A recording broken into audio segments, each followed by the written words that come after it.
The cold March wind cut through Inglewood like a knife. It was the kind of cold that made your bones hurt. On the corner of 63rd and Halsted, a small girl sat on the broken steps of an old building. She looked about 8 years old. Her jacket was too thin for this weather. Anyone could see she was freezing. Her name was Chiara.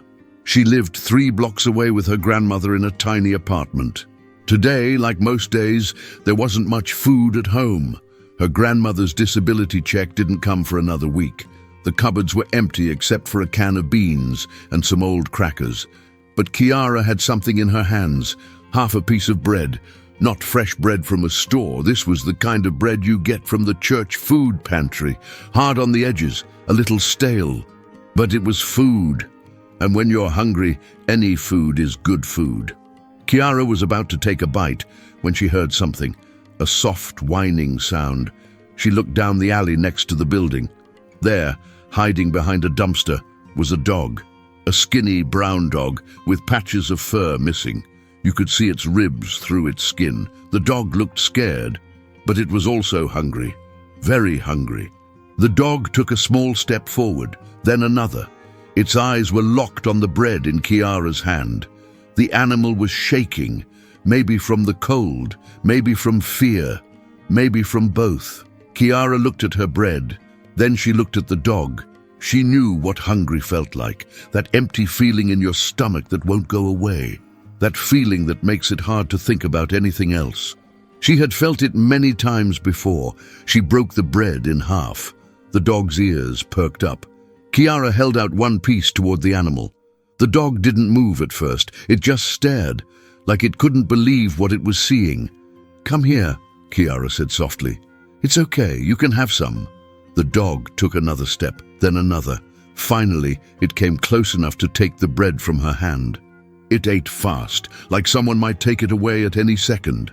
When it finished, the dog sat down next to Chiara. She gave it the other half of her bread, all of it. She kept nothing for herself. Now both of them had nothing.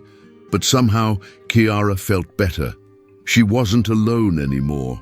Across the street, someone was watching. A man sat in a black SUV with dark-tinted windows. The engine was running. Warm air blasted from the heater inside. The man's name was Stone. That wasn't his real name. Nobody used real names in this life. Stone had earned his name years ago for being cold, hard, unbreakable. Stone was 32 years old. He had been in the streets since he was 12. 20 years of this life. 20 years of seeing things that would break most people. He was a senior member of the Gangsta disciples in Englewood. An OG. Someone who had respect. Someone who had power. He wore a thick black jacket. Gold chains hung around his neck. His hands had scars from fights, from life. His eyes were hard. They had seen too much, done too much. In his world, showing weakness meant getting hurt. Or worse. Stone had 3 phones on the seat next to him. One for business, one for family, one for things he didn't talk about. All 3 were buzzing with messages, people wanting things, money, protection, answers, always wanting something. He was supposed to be collecting money today. Several businesses on this block paid him for protection. It was how things worked. You paid or bad things happened to your business. Simple, clean business. But Stone couldn't move. He was frozen in his seat, watching this little girl, watching her give away the only food she had to a stray dog. He had seen a lot of things in 20 years, a lot of crazy things, a lot of terrible things. But this was different. This stopped him cold.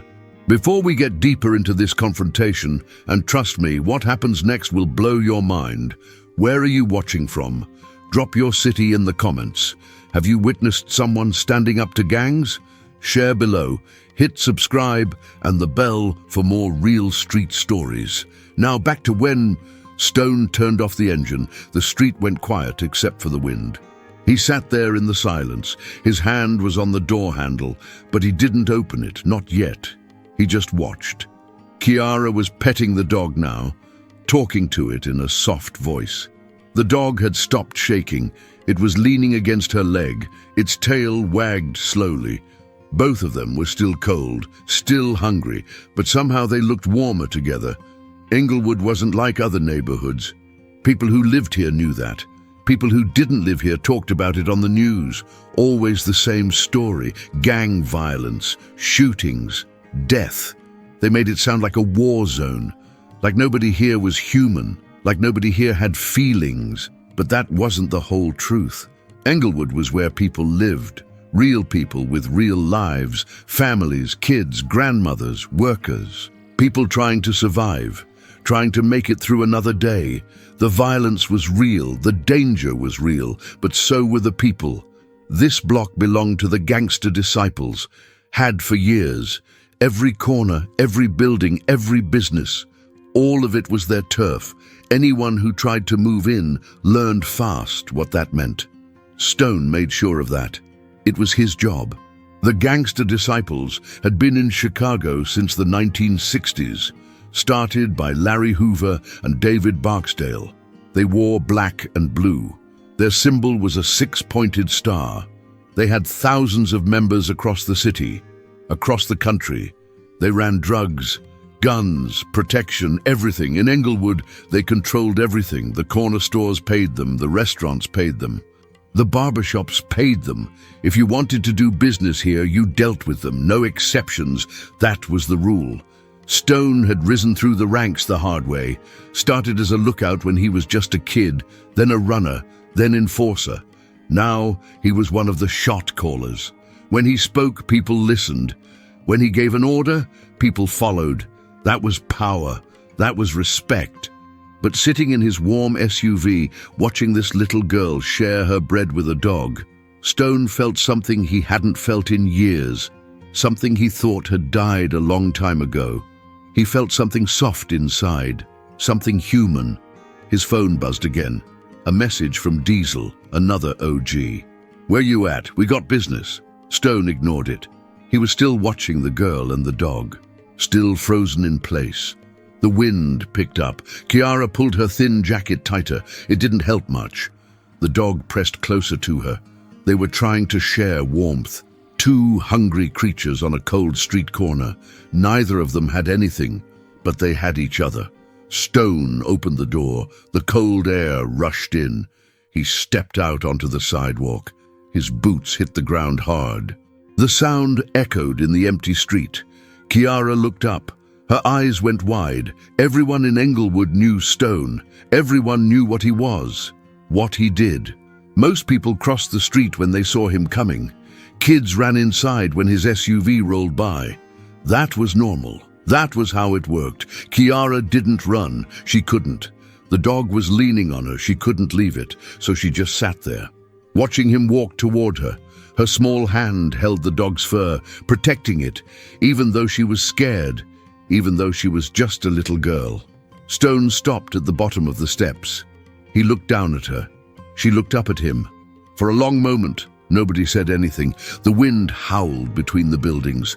The dog whined softly. That was all.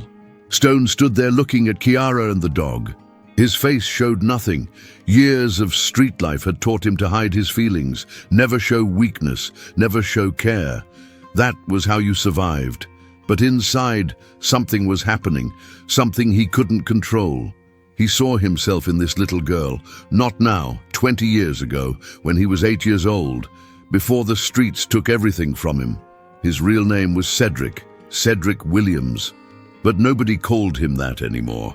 That name belonged to a different person, a kid who still had hope, a kid who still believed things could get better.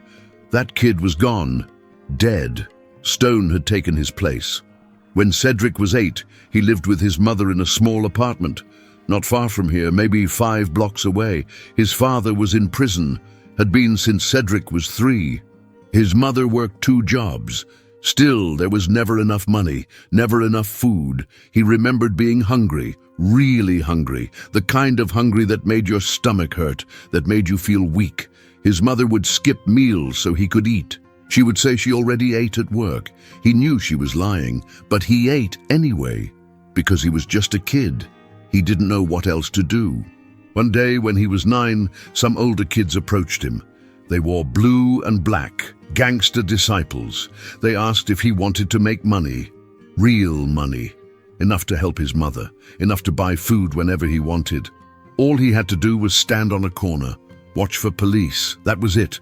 At first he said no, his mother had taught him better, but the hunger kept coming back.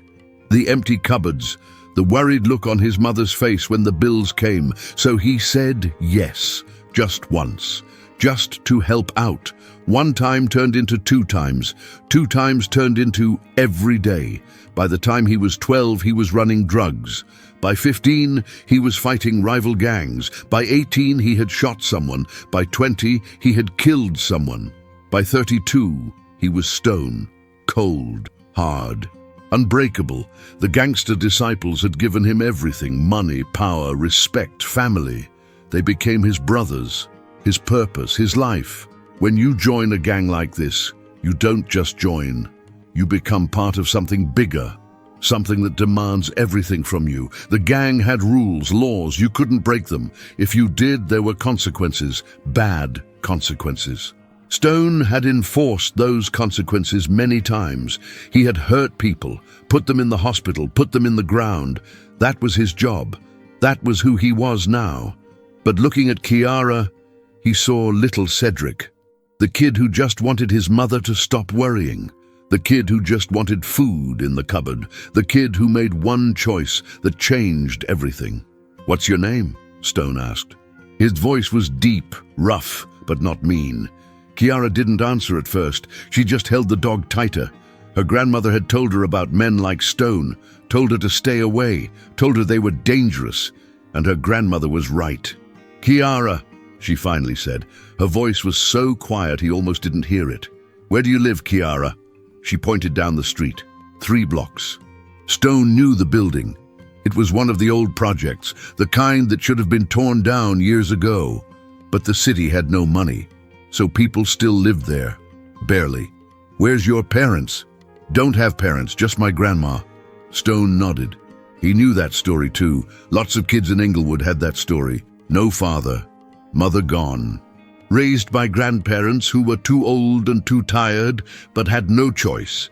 It was the same story playing out over and over. "You hungry?" Kiara nodded. Of course she was hungry. She had just given away all her food. "Why'd you give your bread to that dog?" Kiara looked down at the dog, then back up at Stone. He was hungry too. Such a simple answer, such pure logic.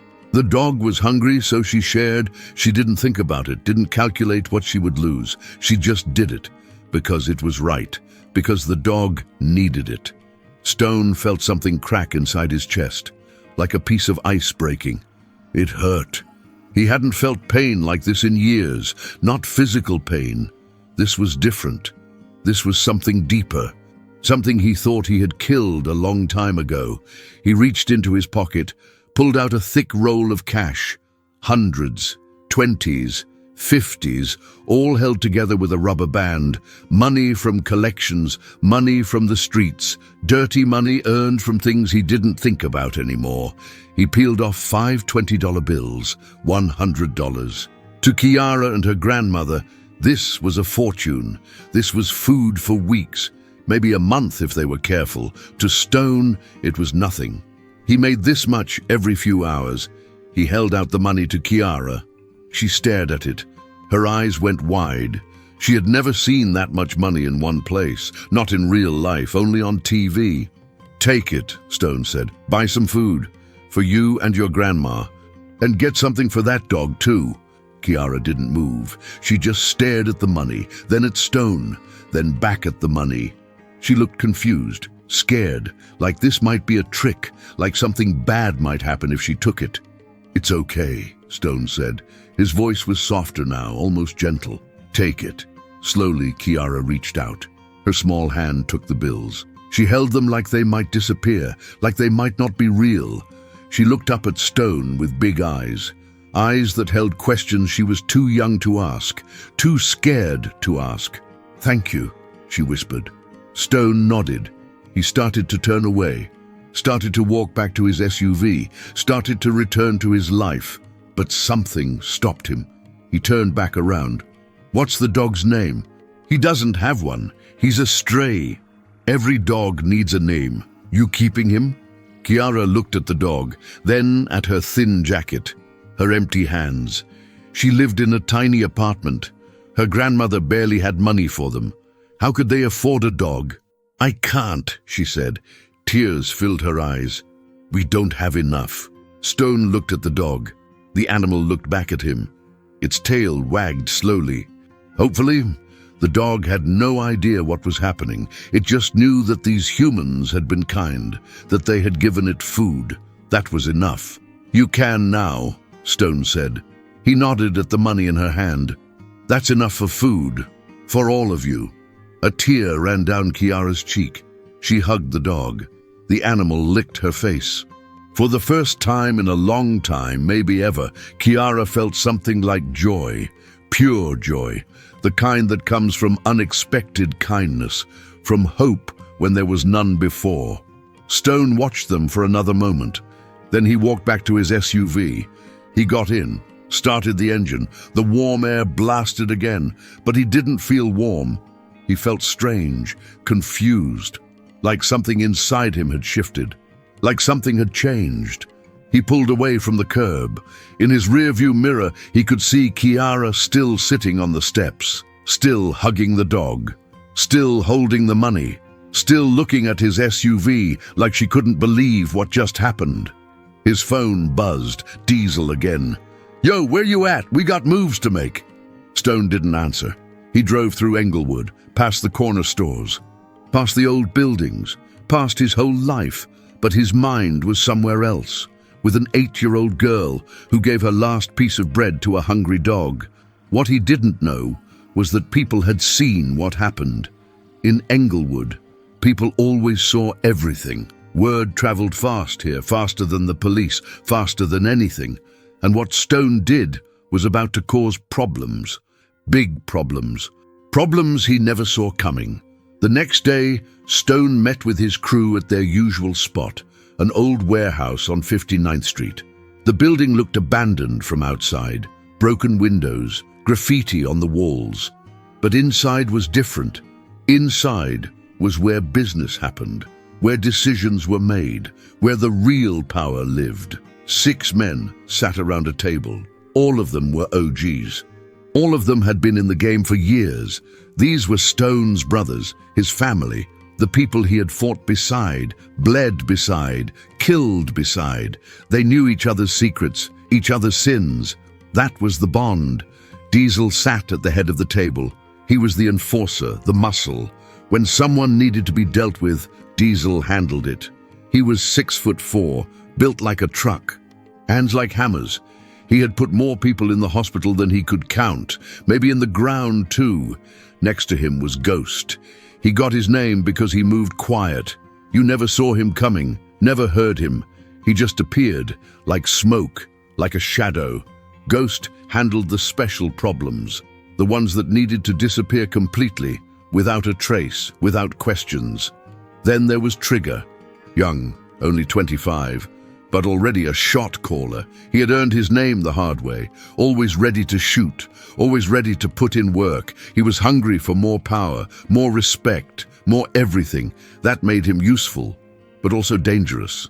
The others were similar, all hard men, all loyal to the gang, all willing to do whatever needed to be done. No questions, no hesitation. That was the code. That was how you survived. We got a problem, Diesel said. He was looking at Stone. His face was serious, more serious than usual. What problem? Stone asked. He already knew this was about yesterday, about Kiara, about the money. Somehow, they had found out. They always found out. Word on the street is you gave money to some little girl. Just gave it to her. For nothing. That true? The room went quiet. All eyes turned to Stone. Waiting. Watching. In their world, giving away money for free was weakness. It showed soft feelings. It showed care. And care got you killed. That was the rule. That was how it had always been. Stone could lie. He could make up a story. Say the girl was a lookout. Say her grandmother owed them money, and this was payment. He could spin it a dozen different ways, but he didn't. He couldn't. Something in him refused. "Yeah, it's true," he said. His voice was calm, steady, like he wasn't worried, like he didn't care what they thought. But inside, he was tense, ready. "Why?" Diesel asked. The question hung in the air like smoke. Heavy, dangerous. She was hungry. Gave her food to a dog. I gave her some money. That's it. Trigger laughed. It wasn't a happy laugh. It was the kind of laugh that came before violence. "You going soft, Stone? You feeling sorry for people now? We don't do charity. We take. That's the game." Stone looked at Trigger. Really looked at him, saw the hunger in his eyes, the ambition. Trigger wanted to move up, wanted to take Stone's spot. This was his chance. Make Stone look weak. Make Stone look soft, then challenge him. Simple, predictable. "I ain't soft," Stone said. His voice was hard now, cold, like the old Stone, the one they knew. "I did what I wanted. That's the end of it." "Is it, though?" Ghost spoke up. His voice was quiet, always quiet. "People saw you, Stone.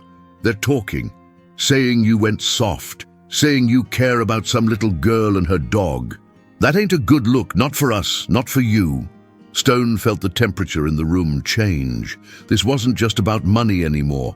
This was about reputation, about power, about respect.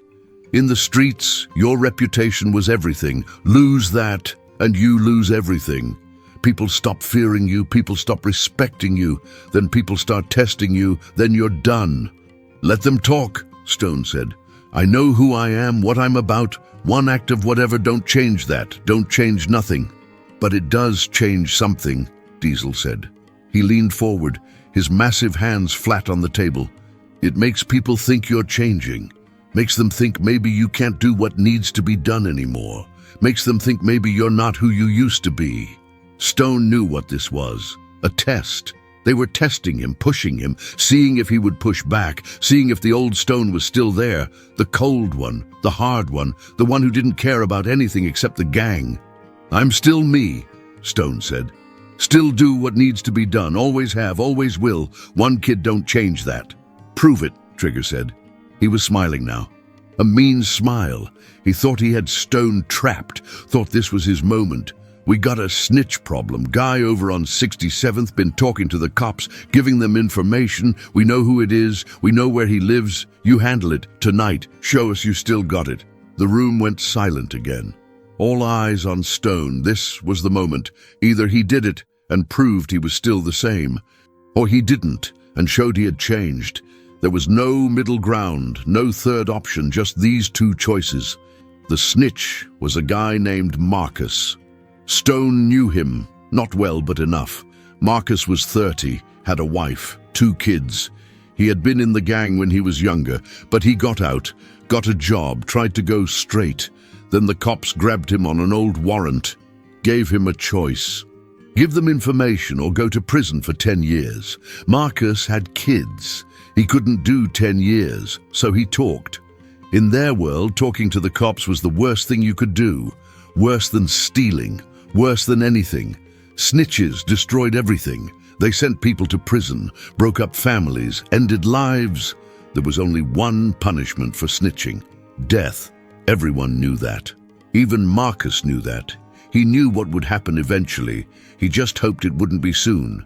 Stone could do it. He had done it before, many times. Walk up, pull the trigger, walk away. Simple, clean. He had built his reputation on things like this, on being willing to do what others couldn't, what others were too soft to do. But now, after yesterday, after seeing Kiara share her bread with that dog, something felt different. Something had shifted inside him. The ice was cracking, the hardness was softening, and that was dangerous, maybe deadly. "When?" Stone asked. His voice gave nothing away. "Tonight, midnight, he'll be coming home from work. We know his route, we know his timing, just be there. Do what needs to be done, bring proof." Trigger was still smiling. He thought he had won. Thought Stone would either do it and prove nothing had changed, or refuse and prove everything had changed. Stone stood up. "I'll handle it." He walked toward the door. Behind him, he could hear whispers, low voices. They were talking about him, questioning him, doubting him. That was new. They had never doubted him before, never questioned him. He had always been solid, always been reliable, always been Stone. He got in his SUV and drove. He didn't go home, didn't go to handle business. He just drove. Through Englewood, through the streets he had controlled for years, the blocks he had fought for, bled for, killed for. This was his territory, his turf, his life. But as he drove, he kept seeing Kiara, kept seeing her break that bread in half, kept seeing her give it to the dog, kept seeing the pure kindness in that action. She had nothing, was hungry, and still she shared, still she cared. Still she showed love to a creature that couldn't do anything for her. What had he become? When did he stop being human? When did he become this thing that only knew violence? When did caring become weakness? When did kindness become something to hide? He pulled over at a corner store, sat there in his SUV, the engine running, the heater blasting, but he felt cold inside. Colder than he had ever felt, like something inside him had frozen solid years ago, and now it was trying to thaw, and thawing hurt. Hurt more than he expected, more than he could handle. His phone buzzed, a message from Ghost. "Don't mess this up, brother. We all counting on you." The message was clear. Do this, or there would be problems. Big problems, maybe fatal problems. The gang was his family, but families demanded loyalty, total loyalty. No exceptions, no questions, just obedience. Stone looked at the time, 8 p.m. 4 hours until midnight, 4 hours to decide who he was. The old Stone who would do anything for the gang, or someone new, someone he didn't recognize yet, someone who might have a piece of human heart left inside. Stone drove to Marcus's neighborhood, not to do the job, not yet, just to watch, to think, to figure out what he was going to do. He parked down the street from Marcus's apartment building, a 3-story brick building, old but maintained. Not nice, but not terrible either. The kind of place working people lived, people trying to make it, trying to survive. He sat there for an hour, watching people come and go. Mothers with grocery bags, old men walking slow, kids running around despite the cold. Regular people living regular lives. They didn't know about gang wars, about drugs, about violence, or maybe they knew but pretended not to. That was easier, safer. At 9 p.m., he saw Marcus walking up the street from the bus stop, carrying a lunchbox, wearing work clothes, looking tired. Marcus worked at a factory, night shift, made parts for cars, honest work, legal work. The kind of work Stone had never done, never would do. That ship had sailed 20 years ago. Marcus looked scared. Even from a distance, Stone could see it. The way he kept looking around, the way he walked fast, the way his hand stayed in his pocket, probably holding a small gun. Not that it would help. If they wanted him dead, he was dead. That was just how it was. Marcus had a wife named Tanisha. She was 28, pretty, used to smile all the time, but not anymore. Not since the cops grabbed Marcus, not since he started snitching. She knew what that meant, knew what would happen. She was probably terrified every day, waiting for the knock on the door, the phone call, the news that her husband was dead. They had 2 kids, a boy named Deshaun. He was 6, and a girl named Precious. She was 4. Both of them had no idea their father was living on borrowed time, that every day might be his last. They just knew Daddy worked hard, came home tired, hugged them tight, like he might not see them again. Stone watched Marcus enter the building, saw the light come on in a 3rd-floor window, saw shadows moving inside. A family, a real family. Not like the gang. This was different. This was people who actually loved each other, who weren't together because of fear or loyalty or business. They were together because they chose to be, because they wanted to be. His phone buzzed again. This time it was Diesel. "You in position?" Stone didn't answer. He just stared at that 3rd-floor window, at the light, at the shadows. at the life happening inside that apartment, a life that would be destroyed in 3 hours if he did what he was supposed to do. Stone thought about his own mother. She had died 5 years ago. Heart attack. The doctors said it was from stress, from worrying about him, from knowing what he did, what he was. She never said it directly, but he knew, he saw it in her eyes, the disappointment, the fear, the sadness. She loved him, but she didn't like what he had become. Before she died, she asked him one thing. "Promise me you'll get out. Promise me you'll be better." He had held her hand, nodded, said yes, but they both knew it was a lie. You don't get out of a gang like the Gangsta disciples. Not alive, not usually. Once you're in for life. That was the deal. That was the oath. But now, sitting here in his SUV watching Marcus's apartment, Stone wondered, what if he could get out? What if he could be different? What if that moment with Kiara had opened a door he thought was locked forever? What if he could still be human? At 11 p.m. his phone rang. Not a message this time, an actual call. It was Ghost. Stone answered. "Where you at?" "I'm near the spot, watching. You having second thoughts?" Ghost's voice was careful, testing, trying to figure out what was happening. "No," Stone lied. "Just making sure everything is right. No witnesses, no problems." "Good, because Trigger is talking. Saying you've lost it, saying you can't do this anymore, saying maybe you should step down, let someone else handle the heavy work." There it was, the real threat. Trigger wanted Stone's position, wanted his power, his respect, his role. This wasn't just about Marcus anymore. This was about Stone's place in the gang, about his future, maybe about his life. "Trigger talks too much," Stone said. His voice was cold again, hard like the old days. "Always has. Maybe, but people are listening. You need to do this, Stone.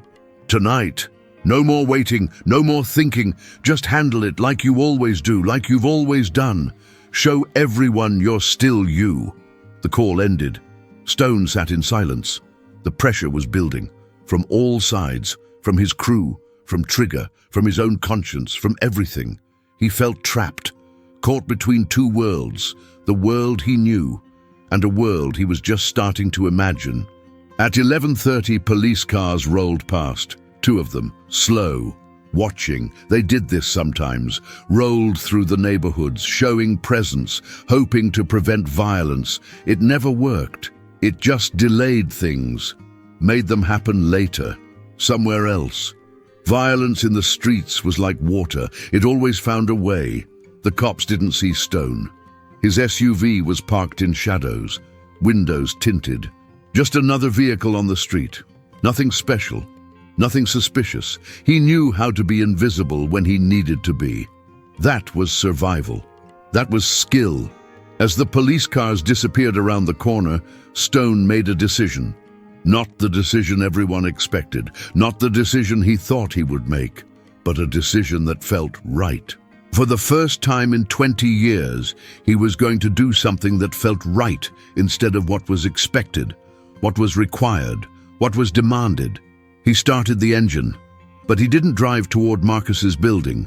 He drove away, toward somewhere else, somewhere unexpected. He had a different idea now, a different plan, one that would either save him or destroy him, maybe both. At 11:45, he pulled up to a building he knew well, the police station, 5th District. This was enemy territory. The cops were the opposition, the other side. Everyone in the gang knew that. You avoided the cops. You ran from the cops. You fought the cops if you had to, but you never ever walked into a police station voluntarily. Never. Stone sat in the parking lot, staring at the building. The lights were on, cops going in and out, shift change, some leaving, some arriving. None of them knew who he was, what he did. If they did, they would arrest him on sight. He had warrants, old ones, new ones, middle ones, enough to put him away for life. Maybe longer if they could prove everything, which they probably could. But he wasn't here to turn himself in. Not exactly.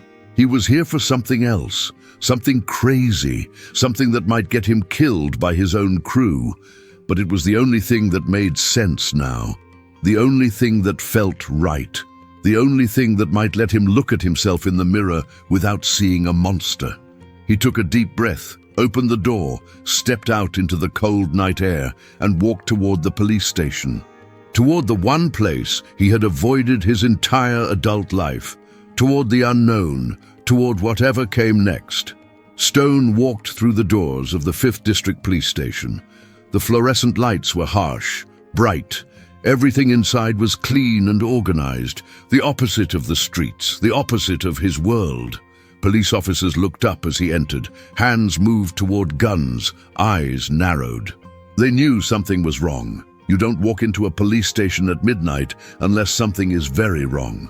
"Can I help you?" an officer behind a desk asked. She was young, maybe 25, probably new. Her hand was on her weapon, ready, waiting, sensing danger even if she couldn't see it yet. "I need to talk to someone about Marcus Henderson, the guy who's been giving you information about the Gangsta disciples." The room went silent. Every cop in the building was suddenly looking at Stone. Really looking. They knew that name. Marcus Henderson. Their informant. The guy who was helping them build cases. The guy who was risking his life to give them information. And here was someone who knew about it. Someone who looked like exactly the kind of person Marcus was informing against. 3 officers moved closer, hands on weapons. Stone kept his hands visible. Didn't move fast, didn't do anything that might make someone nervous, might make someone shoot. "Who are you?" A detective stepped forward. Older guy, maybe 50, gray hair, tired eyes. He had seen everything, done everything. Nothing surprised him anymore, but this was close. "My name is Stone. I'm with the GDs, and I'm here to tell you that Marcus is going to be killed tonight, midnight. When he comes home from work, they sent me to do it." The detective's eyes went wide, then narrow, suspicious. "Why are you telling us this?" Good question. Stone didn't have a good answer, not one that made sense, not one that he could explain without sounding crazy. So he just told the truth, "Because I don't want to do it anymore. Any of it. I'm tired. I'm done. And I saw this little girl yesterday do something that made me remember I used to be human. Before all this, before the gang, before everything." The detective stared at him, trying to figure out if this was real, if this was a trick, if Stone was setting them up somehow. "You know what you're doing, coming in here, talking to us? Your crew finds out, you're dead. You know that, right?" "Yeah, I know. So why do it?" "Because Marcus has kids. A wife, a life, and I'm tired of destroying lives, tired of being the reason mothers cry, tired of being the monster everyone thinks I am. Maybe I am that monster, but maybe I don't have to be. Not anymore, not after today." The detective looked at Stone for a long moment, then he pulled out his phone, made a call, spoke quietly. When he hung up, he looked at Stone again. "We're going to protect Marcus. Get him and his family somewhere safe, but you need to tell us everything about the hit, about your crew, about the operation, all of it." Stone nodded. He knew what this meant. He was crossing a line, the biggest line, the one you never cross. He was becoming a snitch, the very thing they were going to kill Marcus for, the thing he had killed others for. But somehow, it felt right. It felt like the first honest thing he had done in 20 years. At this point, before the shocking thing that happened next, let's connect. What city are you in? LA, Chicago, New York. Every city has its stories. Subscribe now to see how this ends, back to the moment everything changed. For the next hour, Stone talked, told them everything, about the warehouse, about the crew, about Diesel, Ghost and Trigger, about the operations, the drug houses, the protection rackets, the murders, all of it. 20 years of crimes spilled out in 1 hour. 20 years of secrets exposed. The detectives wrote everything down, recorded everything, asked questions. Stone answered them all. No hesitation, no holding back. He was all in now. No going back, no second chances. This was it. The end of Stone. Maybe the beginning of something else. He didn't know what yet. "We need to get you into protective custody," the detective said. "Tonight, now. Your crew will know something is wrong when you don't show up. When Marcus doesn't get hit, they'll figure it out fast." "I know. You'll have to testify, go to court, face your crew. They'll try to kill you, in court, in prison, wherever they can. You know that, right?" "I know. You'll have to leave Chicago. New identity, new life. Everything you know, everyone you know, all gone. Forever.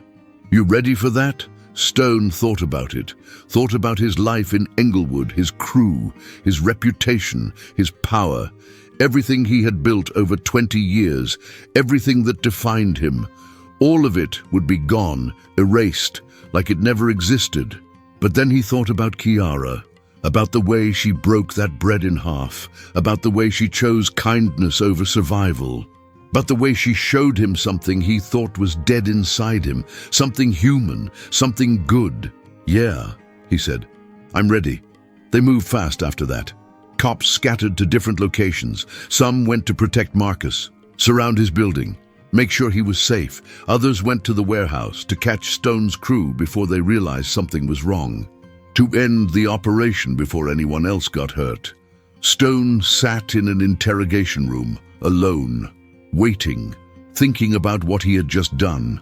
In 1 hour, he had destroyed his entire world, everything he knew, everyone he was connected to, all gone. But somehow he felt lighter, like a weight had been lifted, a weight he had been carrying for 20 years without realizing it. At 1 a.m., the detective came back. He looked serious. "We got them, all of them, Diesel, Ghost, Trigger, everyone at the warehouse. They were planning something big, had weapons, drugs, money, everything. You just gave us the biggest bust in years. Probably saved a lot of lives." Stone nodded. He didn't feel happy, didn't feel proud, just felt empty, hollow, like everything that made him who he was had been scooped out, leaving just a shell. But maybe that was okay. Maybe shells could be filled with something new, something better. What about Marcus? His family? Safe. We moved them already, out of state, new location. They're scared but alive, thanks to you, thanks to him. That was new. Stone had never been thanked for anything except violence, except doing terrible things. Being thanked for saving someone felt strange, foreign, but also good, in a way he couldn't explain. "There's someone here who wants to see you," the detective said. "Someone who heard what you did, who wanted to thank you personally." The door opened. Stone looked up, and there, standing in the doorway, was Kiara. Her grandmother was with her, holding her hand, looking scared but also curious, confused about why they were at a police station in the middle of the night. "This is the man who gave you that money yesterday," the detective explained to Kiara. "His real name is Cedric, and tonight he saved a family because of what you showed him." Kiara looked at Stone, really looked at him, with those big eyes that saw everything, that saw through the hardness, through the reputation, through everything. She saw something others didn't, something even Stone had forgotten existed. She walked over to him, slowly. Her grandmother tried to hold her back, but Kiara pulled away. She stood in front of Stone, this little 8-year-old girl facing a grown man who had killed people, who had done terrible things, who was everything her grandmother warned her about. And then Kiara hugged him, just wrapped her small arms around him and held on tight. Stone froze. He couldn't remember the last time someone hugged him, really hugged him. Not a gang handshake, not a power move, just a real human hug, full of warmth, full of forgiveness, full of hope. Something broke inside Stone, something that had been frozen for 20 years, and he cried. Not tough guy tears, real tears, the kind that come from somewhere deep, somewhere he thought was dead. He cried for all the things he had done, all the lives he had destroyed, all the years he had wasted being a monster. "Thank you for helping that family," Kiara whispered. "That was nice. Nice. Such a simple word.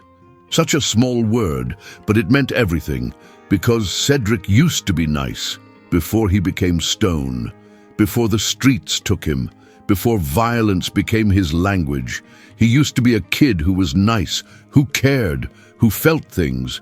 Her grandmother pulled Kiara back gently, looked at Stone with eyes that were still suspicious, still scared, but maybe a little less than before. Maybe with a tiny bit of understanding. She nodded at him just once, then took Kiara's hand and left. Stone sat there alone again, but he wasn't the same person who walked in. Something had changed, something fundamental. Stone was dead. The person everyone feared, the person everyone knew, he was gone. Maybe Cedric could come back. Maybe there was still time. Maybe it wasn't too late. The detective came back with papers, forms, plans. We're moving you tonight. New city, new name, new everything. You'll have to check in regularly. Follow rules. Stay clean. Can you do that? Cedric looked at the papers, at his future, at the second chance he never thought he would get, the second chance he didn't deserve, but was getting anyway. Because an 8-year-old girl had shown kindness to a dog and reminded him that humans could be good, could choose love over hate, could change. Yeah, he said, not Stone talking. Cedric. I can do that. The news spread through Inglewood like fire. By morning, everyone knew. Stone had flipped, turned snitch, walked into the police station and gave up everything. The warehouse got raided. The entire crew got arrested. Diesel, Ghost, Trigger, all of them. The biggest operation in Southside Chicago had fallen in one night because of one man, because of Stone. The streets were buzzing. People couldn't believe it. Stone was solid, had been solid for 20 years, never showed weakness, never showed doubt. And then he just broke, just walked away from everything. People had theories. Some said the cops got to him, threatened him, forced him. Others said he was tired, burned out, lost his mind. But a few people knew the real story. About the little girl, about the bread, about the dog, about how one moment of pure kindness had cracked through 20 years of hardness. How one child's simple act had reminded a killer that he used to be human. The gangster disciples were furious, not just angry. Beyond that, Stone had destroyed years of work, put their top people in jail, exposed their operation, made them look weak, made them look stupid. That couldn't stand. That had to be answered. With blood, with violence, with death. They put a price on his head, $50,000, dead or alive, preferably dead. The order went out to every set, every city, every member. Find Stone. Kill Stone. Make an example of Stone. Show everyone what happens when you betray the family. But Stone was gone.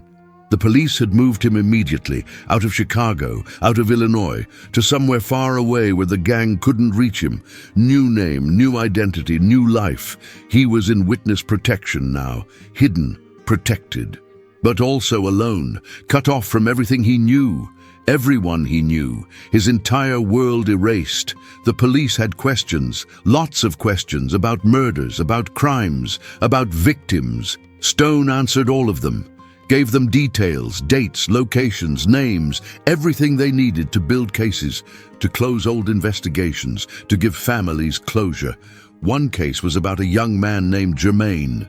He was 19, got caught in the wrong place at the wrong time, saw something he shouldn't have seen, a drug deal gone wrong, a murder. Jermaine wasn't in a gang, wasn't in the life, just a kid walking home from work. Wrong place, wrong time, bad luck. The gang couldn't let him live, couldn't let him talk, so they sent someone to handle it. They sent Stone. He had found Jermaine at his apartment, knocked on the door. When Jermaine opened it, Stone shot him 3 times, center mass, professional, clean, then walked away. Just another job, just another body, just another day. Jermaine's mother never got over it. She knew her son wasn't in a gang, knew he was good, knew he was innocent. The police had no leads, no witnesses, no evidence. The case went cold. She spent 5 years wondering, crying, praying for answers, for justice, for something. Now she got answers. Stone confessed to it, gave details only the killer would know. The police called her, told her they knew who killed her son. that he was testifying, that there would be a trial, finally, after 5 years, justice. Finally, closure. But closure didn't bring Jermaine back, didn't erase the pain, didn't heal the wound. It just gave her someone to blame, someone to hate, someone to focus all her rage on. And that someone was Stone, or Cedric, or whatever name he was using now. There were other families too, other mothers, other sons, other daughters, all killed by Stone, all victims of his 20 years in the game. All people who would never come back, never get a second chance, never get to change. They were just gone, forever. Stone carried that weight now, all of it, every face, every name, every life he had taken. Before, he had pushed it down, ignored it, told himself it was just business, just the game, just survival. But now, without the gang to hide behind, without the identity of Stone to protect him, he felt it all. The full weight of every sin, every crime, every evil thing he had done. He was in a safe house in Texas, small town, middle of nowhere. The kind of place where everyone knew everyone, where strangers stood out, where hiding was hard. But the police said it was temporary, just until the trials started. Then he would have to move again, and again, and again, always running, always hiding, always looking over his shoulder. His handler was a U.S. Marshal named Rodriguez, tough woman, 40 years old, had been protecting witnesses for 15 years, seen everything, heard everything. Nothing shocked her anymore. But even she was surprised by Stone, by how quickly he had changed, how completely he had abandoned his old life. "You really did this because of a little girl sharing bread with a dog?" she asked one day. "Yeah," Cedric said. He didn't go by Stone anymore. That name was dead, buried, gone. He was trying to be Cedric again, trying to remember who that person was, who that person could be. That's the strangest reason I've ever heard for someone flipping.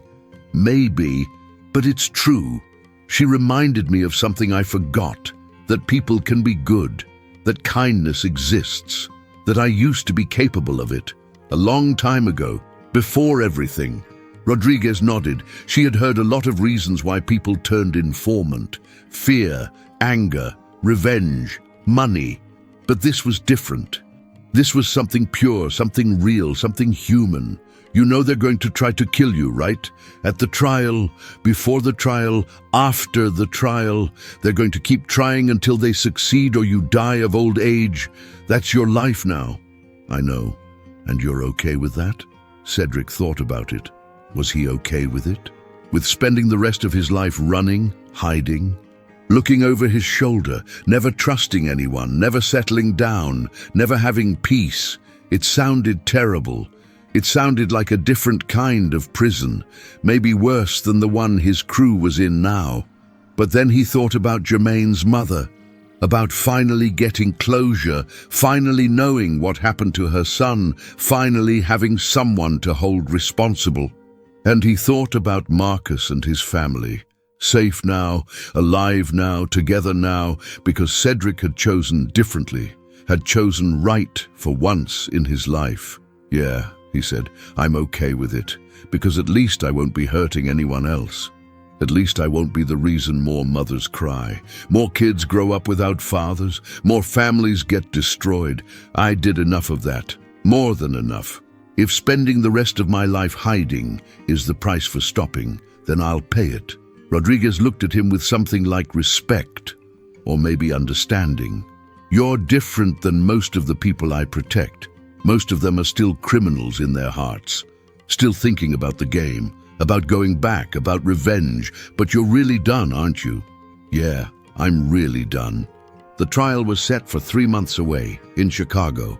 Cedric would have to go back, have to face his former crew, have to testify in court, tell everyone what he had done, what they had done together, put his brothers in prison for life, maybe on death row. All because he had chosen to change, chosen to be different, chosen to stop being a monster. It would be dangerous. The gang would try something. They always did. They had people everywhere, in the courthouse, in the streets, even in the police sometimes. They would find a way, find an opening, find a moment, and they would try to kill him, try to silence him, try to make sure he never testified. But Cedric was ready, not ready to die, ready to face what came, ready to accept the consequences of his choices. Both the old choices and the new ones, ready to finally be honest about everything, about who he was, who he had been, who he was trying to become. In his safe house, he wrote letters to Jermaine's mother, to the other families, to all the victims, apologizing, explaining, not making excuses, just acknowledging what he had done, taking responsibility, owning his sins.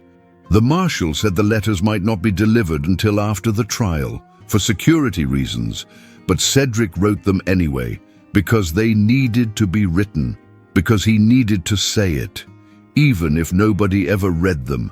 3 months passed slowly. Cedric lived quietly in the safe house. No visitors except Rodriguez, no phone calls except to his lawyer, no contact with anyone from his old life. It was lonely. More lonely than prison would have been. In prison, at least you had other people, other inmates, guards, somebody. Here, he just had himself, and his thoughts, and his guilt. He spent his days reading, learning, trying to educate himself. He had dropped out of school at 14, never finished, never cared about education back then, only cared about money, power, respect. The streets were his education. Violence was his teacher, but now, with nothing but time, he tried to fill the gaps, tried to become something more than what he was. He read about history, about civil rights, about people who had changed, who had made mistakes and then fought to be better. He read about Malcolm X, who had been a criminal and then became a leader, about redemption, about transformation, about second chances. He wondered if he could have that too, if someone like him, who had done such terrible things, could ever be redeemed, could ever be forgiven. At night, he dreamed about his victims, all of them. Their faces appeared in his sleep. Jermaine, others whose names he had forgotten or never knew. They didn't say anything, just looked at him, with eyes that asked questions he couldn't answer. Why? Why me? Why did you take my life? What did I do to deserve it? He woke up sweating, crying, shaking. The guilt was overwhelming, crushing. He had known what he did was wrong, but he had pushed it down, locked it away, told himself it was just business, just the game, just survival. Now, without those excuses, without that armor, he felt the full weight, and it was almost too much to bear. Rodriguez noticed the change. "You okay?" she asked one morning. She had brought breakfast, eggs, toast, coffee, simple food, but good. "No," Cedric said honestly, "I don't think I'll ever be okay again." "How do you live with the things I've done? How do you wake up every day knowing you destroyed lives, ended lives, caused so much pain?" "I don't know," Rodriguez said, "but you're doing the right thing now. That has to count for something." "Does it? Does doing one right thing erase 20 years of wrong things? Does it bring anyone back? Does it undo any of the damage?" "No, it doesn't, but it stops more damage from happening. It prevents future victims. It gives families answers. It puts dangerous people in prison. That might not erase what you did, but it matters. It helps." Cedric wanted to believe that, wanted to think his cooperation meant something, made a difference.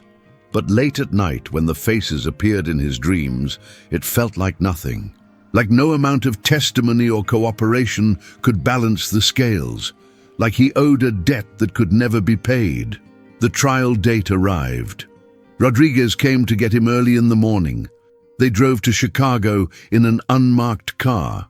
2 other marshals followed in a second vehicle.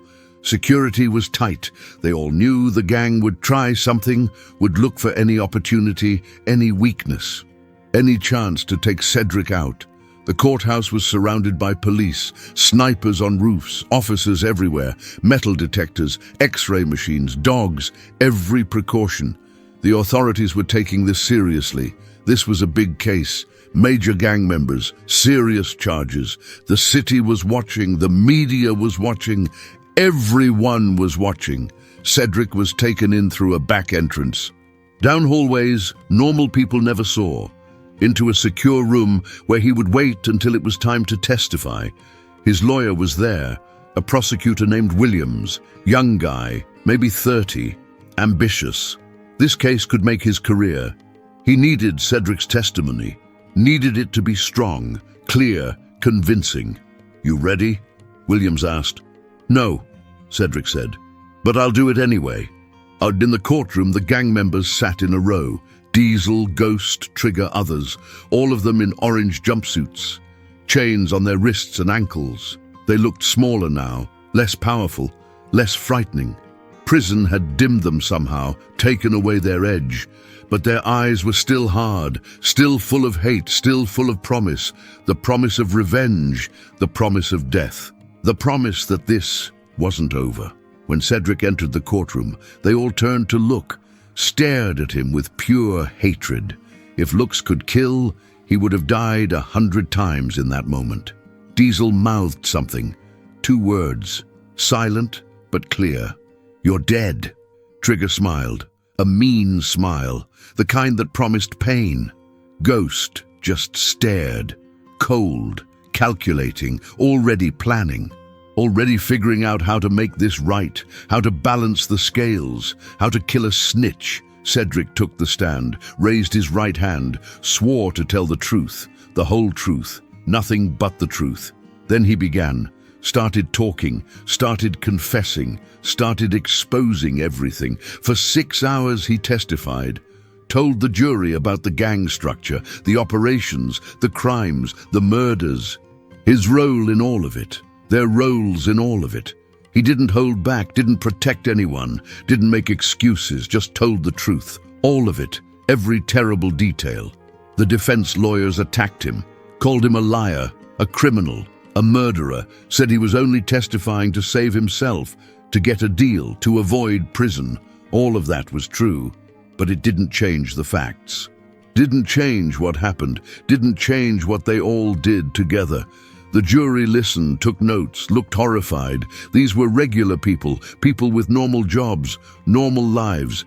They had never seen this world, never knew it existed. The violence, the callousness, the complete lack of regard for human life, it shocked them. You could see it on their faces.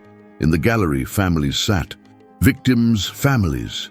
Jermaine's mother was there. She stared at Cedric with eyes full of pain, full of rage, full of grief that would never end.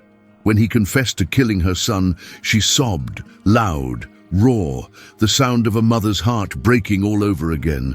The bailiff had to calm her down, almost had to remove her from the courtroom. Cedric wanted to tell her he was sorry, wanted to say something that would help, but he knew nothing would help, nothing could help. Her son was gone, dead, because of him. Sorry didn't bring people back, didn't heal wounds like that. It was just a word, empty, meaningless, inadequate. After he finished testifying, Cedric was taken back to the secure room. He sat there alone, exhausted, emotionally drained. He had just ended his crew, his family, his brothers, put them away for life, maybe on death row, all because he had decided to change, to be different, to stop being a monster.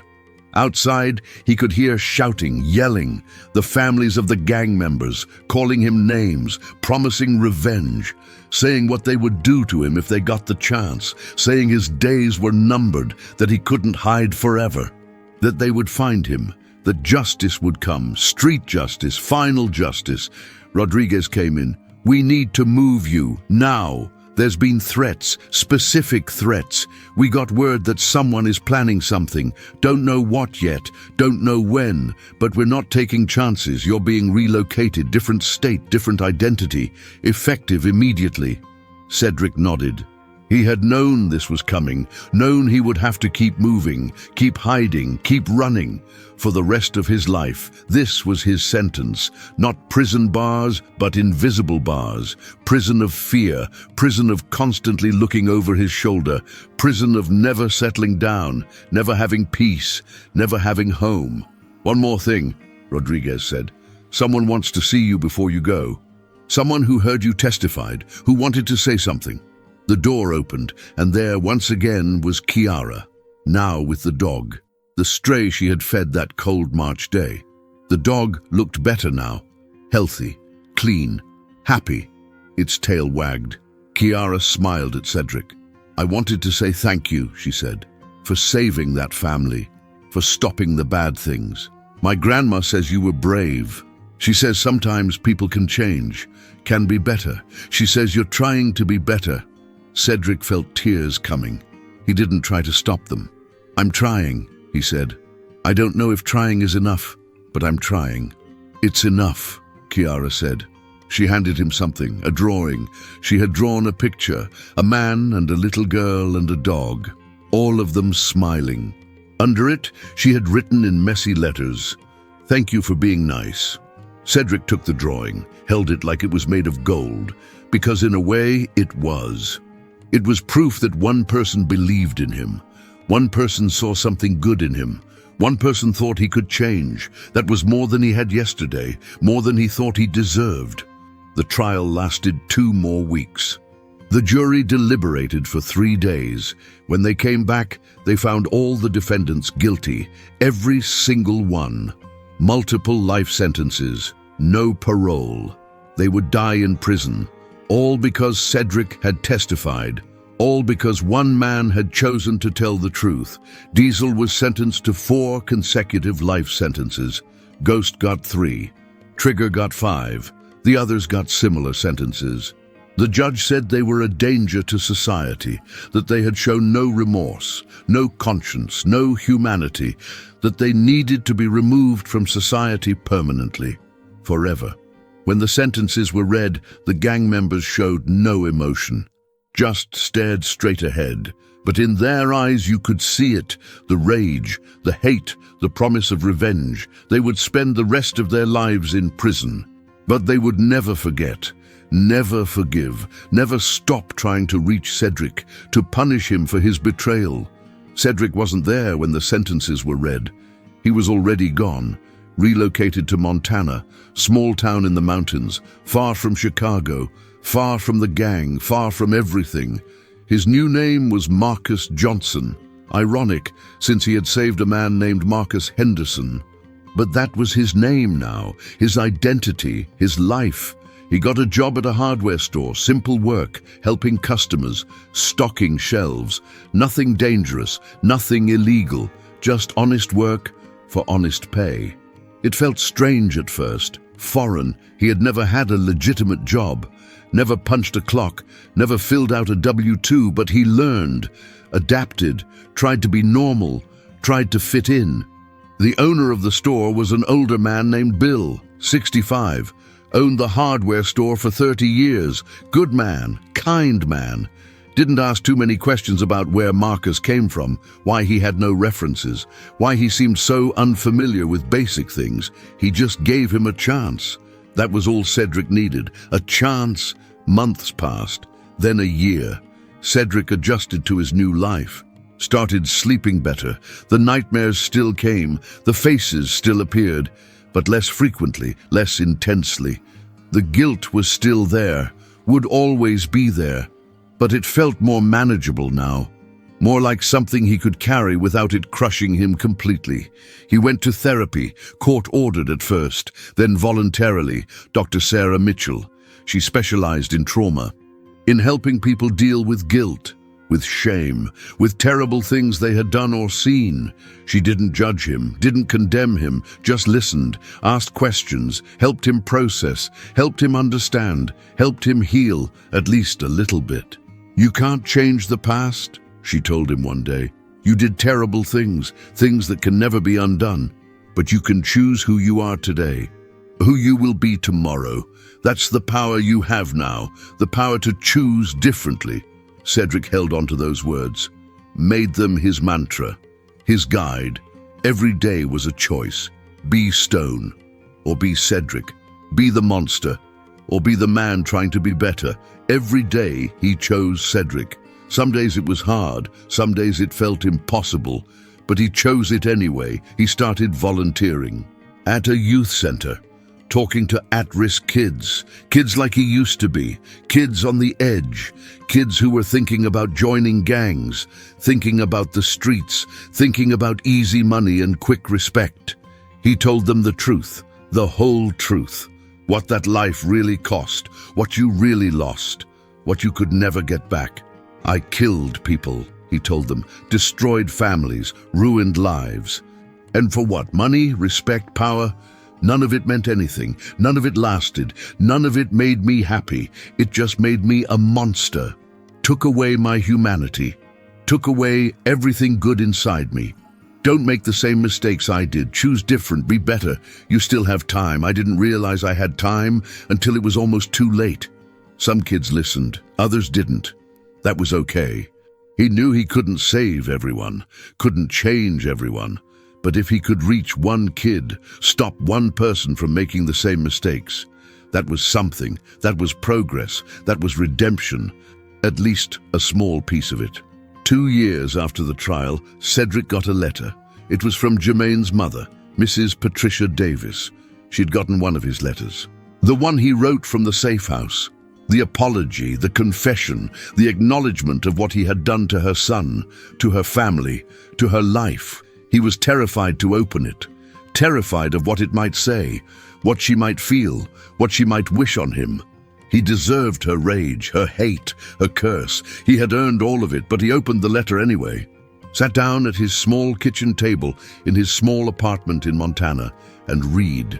The letter said, "I will never forgive you for what you did to my son." Jermaine was a good boy. He had dreams, had potential, had his whole life ahead of him.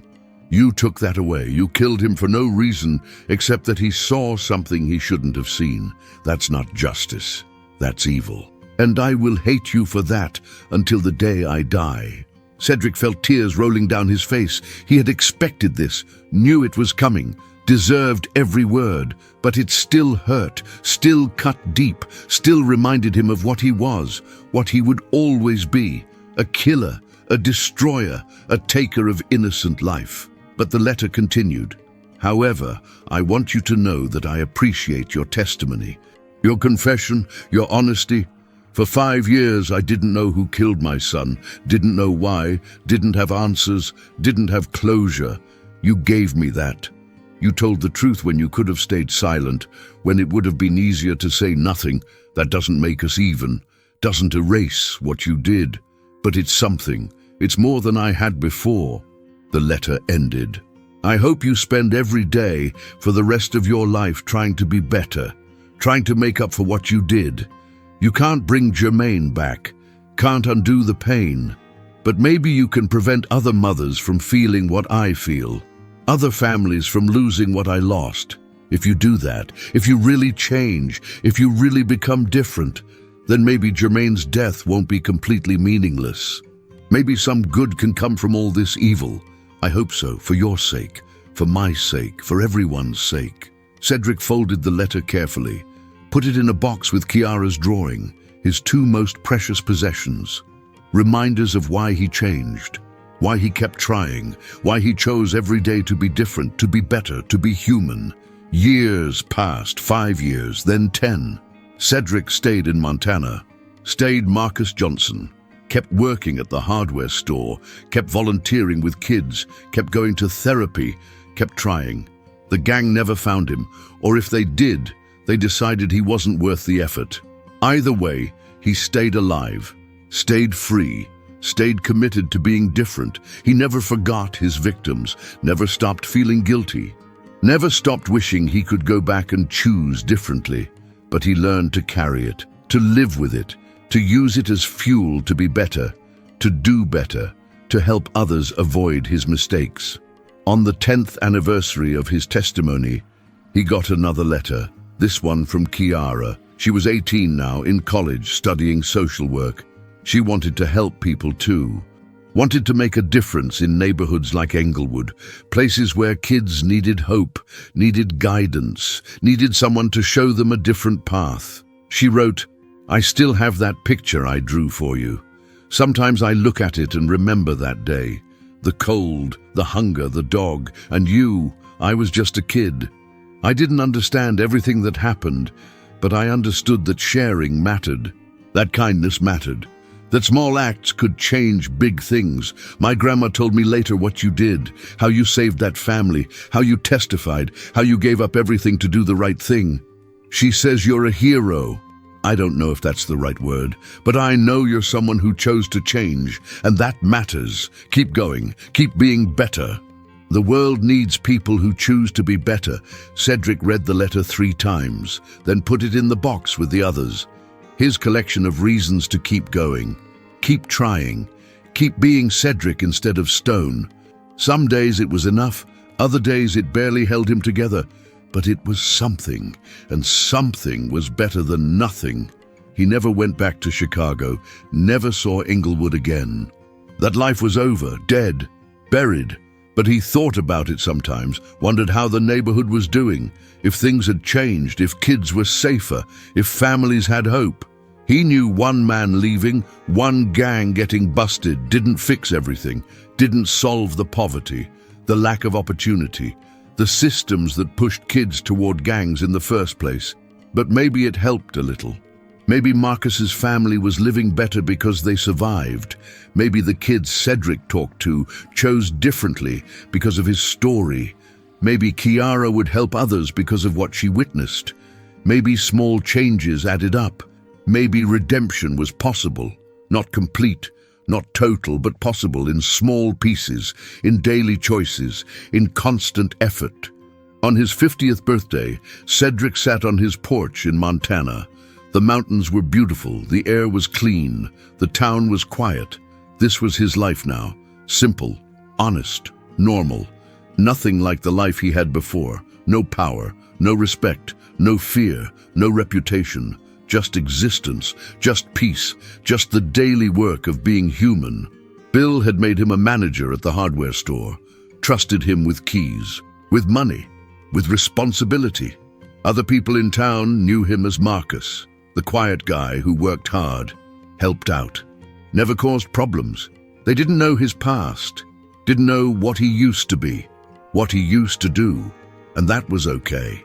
That was the gift of witness protection, the gift of starting over, the gift of being judged by who you are now instead of who you were then. He thought about Stone sometimes, that version of himself, that person who lived for 20 years inside him, cold, hard, violent, unfeeling. Stone was dead now, had died that day in the police station. That day, he chose to save Marcus instead of kill him. That day, Kiara's kindness had cracked through his armor. Stone was gone, but his shadow remained, would always remain. You couldn't erase 20 years of violence, 20 years of choices, 20 years of sin. You could only try to balance it, try to add good to counter the evil, try to be better going forward. Was he redeemed? Cedric didn't know. Wasn't sure that was even possible. Not fully, not completely. He had taken lives, destroyed families, caused immeasurable pain. No amount of good deeds could bring those people back, could erase that damage, could make it okay. But maybe redemption wasn't about erasing the past.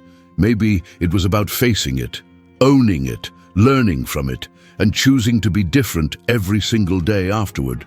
That evening, Cedric drove to the youth center. He gave his usual talk to the at-risk kids, told them his story, showed them where the wrong choices led, offered them a different path. Most of the kids listened politely. A few rolled their eyes. They had heard it all before, from other reformed criminals, other people trying to save them. But one kid stayed after, a 15-year-old named Tommy. He looked troubled, looked like he was carrying weight. "Is it true?" Tommy asked. "Did you really kill people?" "Yes," Cedric said. "No point lying, no point softening it. The truth was the truth." "How many?" "Too many. More than I can count. More than I want to remember." "And you really changed? Just like that? Because of some girl and a dog?" "Not just like that. It wasn't instant. It was a process, a choice, then another choice, then another. Every day choosing to be different, choosing to be better. It's still a choice I make every morning. Some days it's easy, some days it's hard, but I keep choosing it." Tommy nodded, thinking, processing. My brother wants me to join his crew. Says it's easy money. Says I'll have respect, protection, family. But I don't know. Something feels wrong about it. Listen to that feeling, Cedric said. That's your conscience, your humanity. Don't silence it like I did. I silenced mine for 20 years, told myself it was just business, just survival, just the game. But it wasn't. It was evil, and it cost me everything. My soul, my humanity, my chance at a normal life. Don't make the same mistake. But what else is there? I live in a bad neighborhood. My family has no money. School is useless. What am I supposed to do? Work at McDonald's for minimum wage. That ain't living. It's more living than prison, more living than death, more living than becoming a monster and having to spend the rest of your life trying to find your way back to human. I know it's hard. I know the streets look like the easy answer, but it's a trap. Once you're in, you can't get out. Not easily, not without losing everything. Maybe losing your life. Tommy looked at Cedric with eyes that were too old for 15, eyes that had seen things, known things, felt things. Did that girl really change you, just by sharing bread? She reminded me that I used to be human, that I used to be capable of kindness, compassion, love. She showed me that those things still existed in the world. And if they existed in her, maybe they could exist in me again. Maybe I wasn't completely lost. Maybe there was still a piece of me worth saving. Tommy nodded slowly. I'll think about it, about what you said, about choosing different. That's all I ask. Just think about it. You still have time. You still have a choice. Don't waste it like I almost did. Tommy left. Cedric didn't know if he would listen, didn't know if his words would make a difference, but he had tried, had offered a different perspective, a different path. That was all he could do. Plant seeds, hope some of them grew, hope some kids chose differently, chose better, chose life over death, humanity over monstrosity. Driving home that night, Cedric thought about the question people always asked. Was it worth it, giving up everything, betraying your crew, living in hiding? Was it worth it? The answer was complicated. He lost everything, his identity, his home, his crew, his power, his respect. Everything that defined him for 20 years, gone, erased. He lived in constant danger, constant fear, constantly looking over his shoulder, constantly moving, constantly hiding. That was his sentence, his punishment, his price. But he also gained something. His humanity, his conscience, his soul. The ability to look in the mirror without seeing a monster. The ability to sleep without nightmares every single night. The ability to help others, to prevent future victims. To maybe, possibly, in some small way, balance the scales a tiny bit. Was it worth it? He didn't know. Some days yes, some days no. But it was done. The choice was made. There was no going back, only forward, only the daily work of being better, of trying harder, of choosing humanity over violence, over and over and over again. As he pulled into his driveway, his phone buzzed. A text from an unknown number. His heart jumped. Was it them? Had they found him? Was this it? The end? But the message just said, "Thank you. You saved my life tonight. Tommy." Cedric sat in his truck, reading the message over and over. One kid, one life, one person choosing differently because of his story, because of his testimony, because of his change. Was it worth it? In that moment, yes. Absolutely yes. Because if he could save one person from becoming what he was, if he could prevent one family from losing what he had taken from so many others, then maybe it meant something. Maybe his change mattered. Maybe redemption was possible after all. He went inside, put the phone on the kitchen counter, made dinner, simple pasta, ate alone like he did every night. But he didn't feel alone. He felt connected to Kiara, to Tommy, to Marcus and his family, to all the people who had been affected by his choice to change.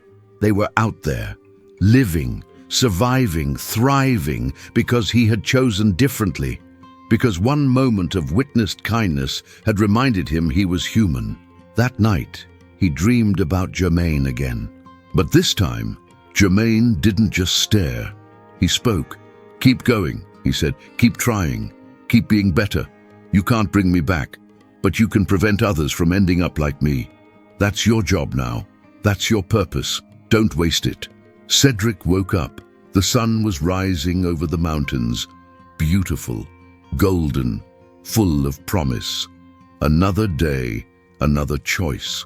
Another chance to be Cedric instead of stone, to be human instead of monster, to be better instead of worse. He got up, got dressed, went to work, and chose again, like he would tomorrow, and the day after, and every day for the rest of his life, because that's what redemption was, not a moment, not a decision, but a lifetime of choices, a lifetime of trying, a lifetime of being better.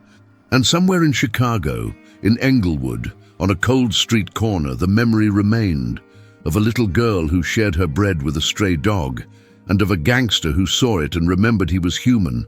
A moment so small it should have meant nothing, but instead it meant everything, changed everything, saved lives, ended violence, proved that even the hardest hearts could crack, could soften, could change if they chose to, if they tried, if they remembered what it meant to be human. That was the legacy, that was the lesson, that was the story. Not about a gangster, not about a gang, not about violence or crime or streets, but about a choice. The choice to be better, to be different, to be human. The choice that everyone has, every day, in every moment. The choice that makes all the difference. The choice that changes everything.